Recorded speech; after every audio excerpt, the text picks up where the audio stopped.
So, are you a go-getter or a go-giver? Kind of a fun talk title. But let me go back to what our theme this month is, which is prove it, live, love, and laugh abundantly. I'm ready for some laughter. How about you guys? I could use. Don't you feel much better after you laugh? Just, oh man, so much lighter. I love it. Not yet. So what exactly does it mean? In the science of mind, or New Thought, Faith, and Philosophy, we find spiritual principles that teach us how to do just do that, to laugh and to live abundantly. And we refer to this book, the Science of Mind textbook, as more than just a textbook. This is really a training manual in life. And I'm just going to put this up here because it goes right along with the Go-Giver book. There we go. All right. Because this is truly a training manual for living abundantly. It has lessons in there and laws in there that teaches us in all aspects of our lives. It teaches us, it gives us ways to love abundantly in all ways. And it tells us how to have abundant joy, to bring abundant joy, experience that in each and every one of our relationships and each and every one of our experiences. The lessons are truly in this book. And at the conclusion of this book, Ernest Holmes writes, in conclusion, what the world needs is spiritual conviction following by spiritual experience. So we have the conviction first and the experience after. And he goes on to say, I would rather see a student of this science prove its principles than to have him repeat all the words of wisdom that have ever been uttered. It is far easier to teach the truth than it is to practice it. Have you found that? Oh my. I can sure let other people know what the truth is, but to practice it, wow, that's. He goes on to say, to hold one's thoughts steadfastly to the constructive, to that which endures, and to the truth may not be easy in a rapidly changing world, but to the one who makes the attempt, much is guaranteed. So that is such a wonderful, wonderful promise. So our mission this month, should we choose to accept it, is to make a serious attempt to prove what is taught in this book. And that is what drew me to this teaching in the first place, was nobody ever stood up in a church and said, this is what you have to believe to be a part of this church or this center. You have to believe this and this and this, and you have to be baptized and you have to do that. None of that. What they said is, we're going to show you these laws, and we're going to tell you what works, but we're just sharing it with you. We don't want you to believe a thing unless you can prove it in your life. And I went, great, bring it on. And they gave me the tools so that I could start practicing and proving. And once I could prove it to myself, then I could embody it. Then I could live it. We don't ask you to believe a thing unless you can prove it in your own life. So that's where we're going. And so, as I said, we're going to take a serious attempt at proving what is listed in this book. And I want us to go further than just attempting. I really want us to do this because, as Yoda said, there is no try, there is only do, for those of you who are Star Wars fans. I'm one of them. All right, so we don't want us to attempt to prove. We want us to prove that we can live, we can love, and we can laugh abundantly. We're going to prove that.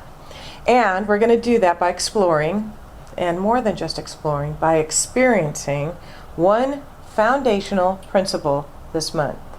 But before we talk about that one foundational principle we're going to work with all month, I'm going to lay a little bit of groundwork by speaking briefly of the four stages of spiritual development, because we really have to start at the bottom, the foundation, right? We have to build up where we're to support what it is we're talking about.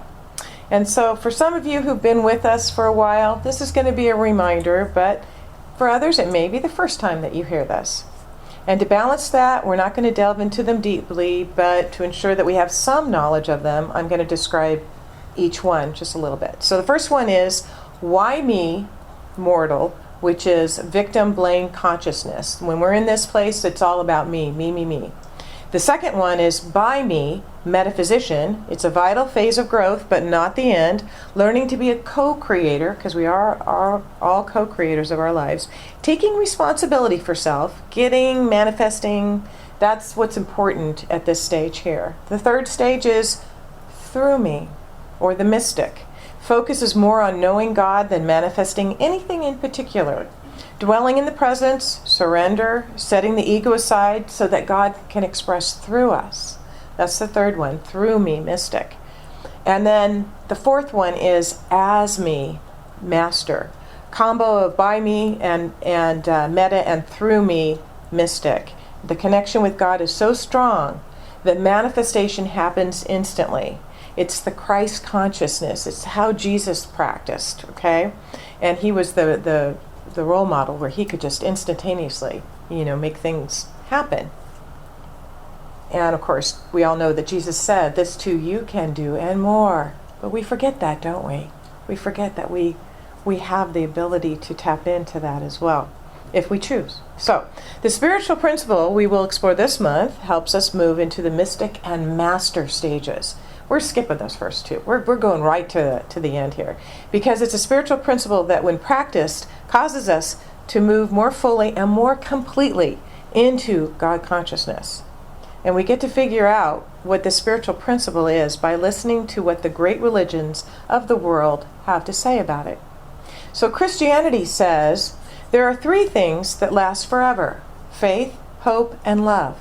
And the greatest of these is love. All right. And it's just a beautiful reading in the New Testament. And a lot of times there's some editions of the New Testament that replace the word love with the word charity. But I still like love. I think love has a good feeling there. In Judaism, charity is the prescription to build a better world, and Jewish children are brought up, they're raised to perform mitzvahs, or good deeds for others. In Buddhism, one of the 7 treasures one must cultivate to move towards nirvana is generosity. Notice a theme here? The Quran urges Muslims to help others and to give to people in need. I think when I was studying that for my ministerial training, they have to give 2% of their entire belongings away each year, something like that. I think that was what they were saying. Maybe it was 10%, I can't remember. And as the Prophet Muhammad said, a person's true wealth is the good he or she does in the world. Wow, that's a whole different feeling from what we get from the newscast, isn't it? In Hinduism, generosity is perceived as the pathway to salvation. And in religious science, which I put on the list of great religions in the world, Ernest Holmes, in his Holmes Reader on Practical Wisdom, says, life is an internal givingness, the offering of the cosmic self to the joy of its own fulfillment. You and I are part of this joy, and we find fulfillment only as this joy passes through us to others. Everything moves in circles. We short circuit our own good when we refuse to pass it on. And I want to add, we short circuit it when we refuse to receive it as well. Because what happens if you refuse to receive your good from someone? Someone wants to give you something, you go, oh, no, I can't accept that. Well, you may be thinking that you're taking something from them, but you're actually stopping them from giving.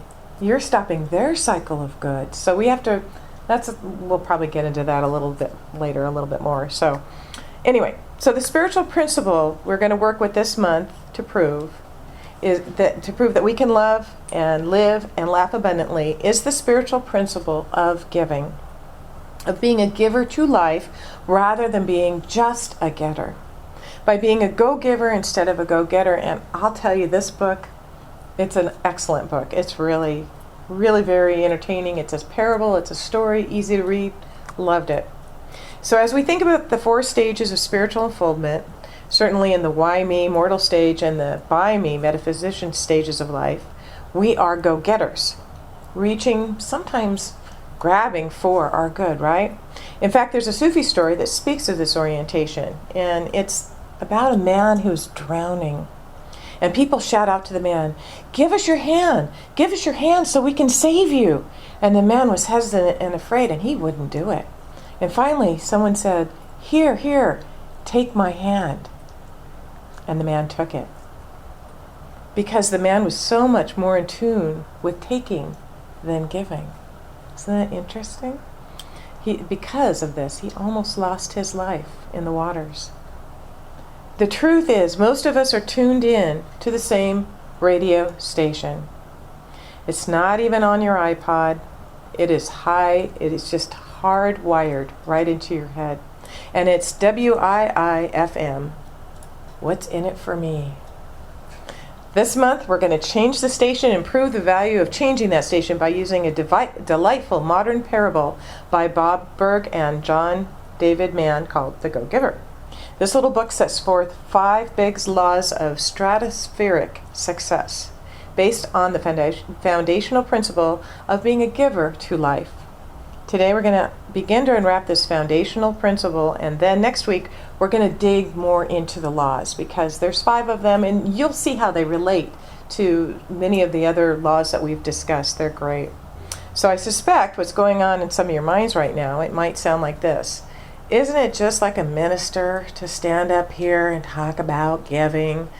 It sounds like, he or she's listening to WIIF CSLM, or I'm being really challenged right now, financially, energetically, emotionally. Don't talk to me about giving. I've already given. I can't give anything more. I have nothing left to give, right? And I want to go on record as saying, and I'm not talking to you about this principle to try to, coerce you into giving anything to anybody. And most of all, this center, that's not what this is about. You're going to see in a few minutes the multitude of ways and places that you can give. I'm talking generality here. But I do take to heart very seriously something once said by Emma Curtis Hopkins. Who's heard of Emma? Yeah? Read her? Okay. She's the mother of New Thought. She is one who taught Ernest Holmes. And she was a teacher of all New Thought teachers. You can see we've got a little org chart out there. You can see where she fits in there. She once said that it wasn't enough to personally know and practice spiritual principles for abundant living, but once we know them, it was our responsibility to teach them. And that's where we go back to our welcome here. That's what we're all about, is teaching what it is we know. We can know it and practice it and enjoy it, but man, when you know something that works, don't you want to share it?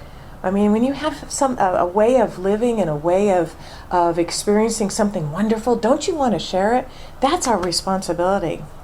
And to the second possible concern, the spiritual fact is when you give, when you are hurt, or when you are in hardship, you create the energy that can help you through that hard time. I give you Suzanne, who her mother will often share how she was on unemployment and would tithe. 23 years old. 23 years old. Somehow. One time in my life, I was unemployed. Right. Because look what it set in motion. Look what it set in motion. She is a prime example of practicing these principles. Before she even knew what they were, she practiced them. That's amazing. Unemployment check for charity. And that is simple. It's as simple as that. Okay. So, from the Science of Mind magazine, it says we can't free ourselves from being upset by staying in the vibration of being upset. Right? You can't solve it. Einstein says that. You cannot solve a problem from the level it was created. We have to get ourselves out of that vibration. Nothing changes if nothing changes. Man, isn't that the truth? As we turn our attention to helping someone else in need of our love, in need of our assistance, we find that we are no longer in the vibration of being upset. In fact, we have gone from being upset to being the vessel to uplift someone else. As a result, we are uplifted as well. Find a way to be of service, and as you do, you will find that you go from being upset to being uplifted. And I can give you an example of that just from my past experience this last week. On our way back from our lovely trip from Disneyland, we had a little minor accident, and my beautiful brand new car that I had for 4 weeks was damaged. Okay? And so, yeah, I was truly in a space of being upset, truly. But as the week went through and it's getting fixed and everything, my dad was scheduled we were going to go pick him up and bring him home to stay with us for a couple of weeks. This is an area where I get to serve, where I get to be of service to someone else, and to be there for my dad, who is going to turn 89 in December, and see to his needs and help my stepmother out while she's on her vacation with her sisters. And you know what? The moment I focused on that, I thought it's a blessing he is with us, because it's distracting me from, where I could really get stuck. And so that was a real gift to me.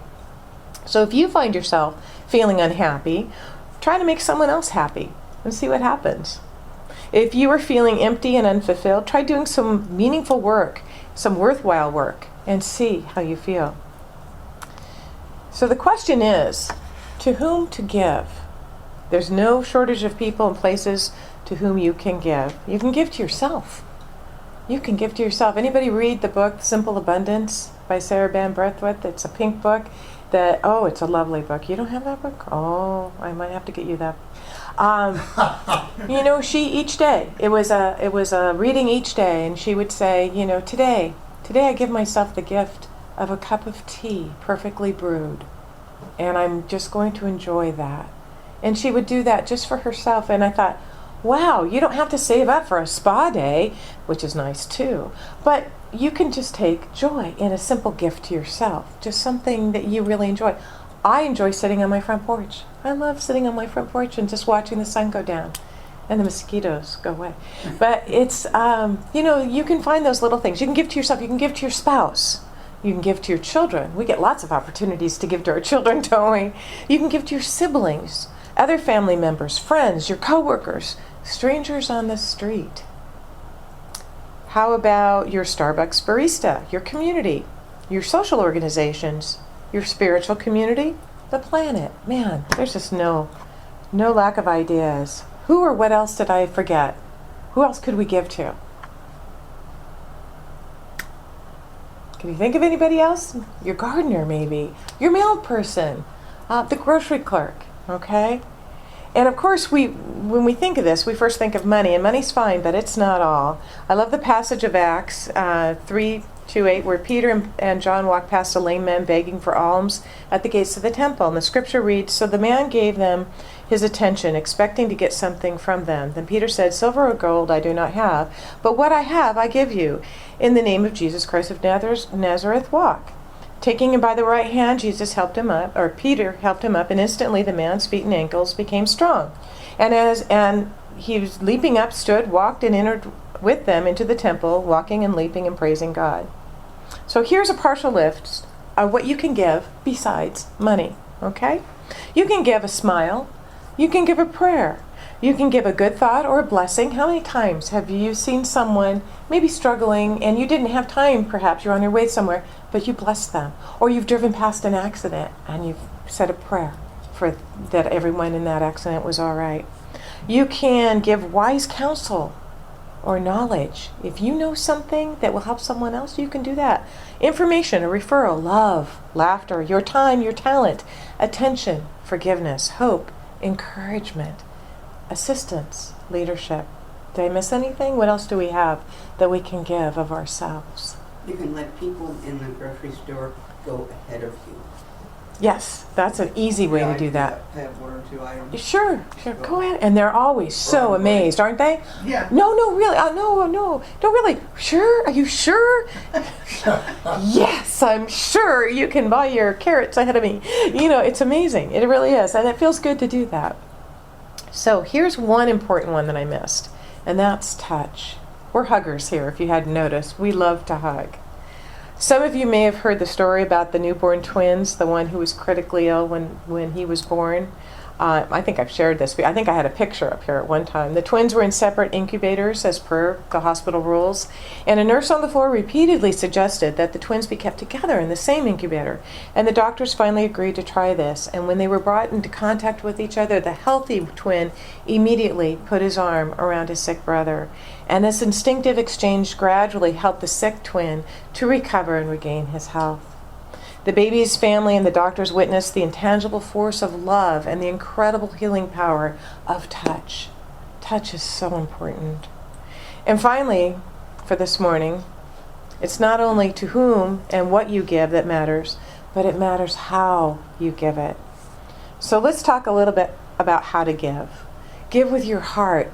Give with respect, and above all, give unconditionally, which means you don't expect anything back. The paradox is that when you give expecting a reward, you won't receive one, because as soon as you focus on getting, you put the brakes on receiving. But when you give with joy, selflessness, and love, you benefit greatly. And so our spiritual principle for this month is, the more you are in the flow of giving, the more you are in the flow of living.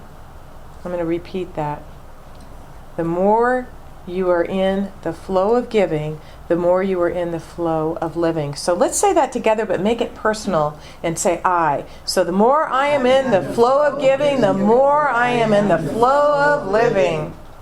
Remember, though, our change or our charge this month is to prove this principle, not to just give it lip service. And in order to prove it, you have to practice it. This is what was such a beautiful thing in this book, The Go Giver, is that the mentor asked him to prove each principle each day before the end of the day. He says, if you don't prove it before the end of the day, don't come back to learn the rest. It's kind of an interesting concept. So we're here to prove this. So we don't want to just give it lip service. We have to practice it. We have to practice this, and we have to prove it. So every week you're going to have an assignment. It's been said that great opportunities to help others seldom come, but small ones surround us daily. This week, your assignment is to look for 3 opportunities to give for the sake of giving, with no thought of what you will get in return. No thought of what you will receive. So how many of you saw the movie Pay It Forward? I'm sure we all saw the movie Pay It Forward. Okay. That was when the 7th grade student came up with an idea that has an opportunity, really, if we all did this, to change the world. One person performs 3 acts of kindness and then instructs those for whom he does the act of kindness to pay it forward to 3 more people. So your mission to begin proving this principle will move you into being a mystic and master levels of consciousness, and where life and love and laughter and abundantly experience is to do this, is to find 3 ways to give without expecting anything in return. So this next week, make that decision to go forward and to pay it forward. And so it is.